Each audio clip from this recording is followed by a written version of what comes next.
Welcome to this BI Quick Tip. For more background on the BI tool, please visit our Help Files website. In this video, we'll show you how to use the calculate function for your reports. The calculate function is useful to perform a variety of purposes, but for this case scenario, we'll use it to apply a filter and find the average sales for a particular city.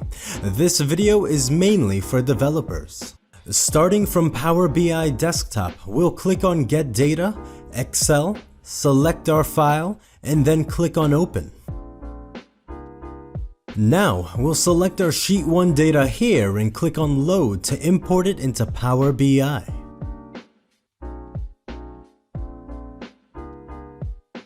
After that, we'll click on Table over here and input everything from Sheet 1 in our Fields column into our table. Now let's say we want to find the total sales for just the city of Columbia in our table. Well, we'll use the calculate function by right-clicking on Sheet 1 and clicking on New Measure.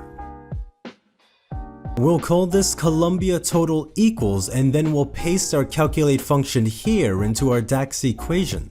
You can pause the video here to capture the calculate function if needed, but we're basically calculating the sum of our sales value column and filtering our Sheet 1 to specifically the city of Columbia. We'll click Enter when we're done. We'll drag our new measure from the Fields column into our values, and we can see our total for just that city we inputted into the DAX equation. If we want to add another visual element in addition to our table to easily display your total values, we can use the card visual over here. Then, we'll click on the Columbia total in our Fields column here to see it displayed on our card visually.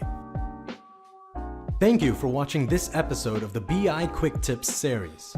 You can find all BI Quick Tip videos on the Help Files website. Until next time.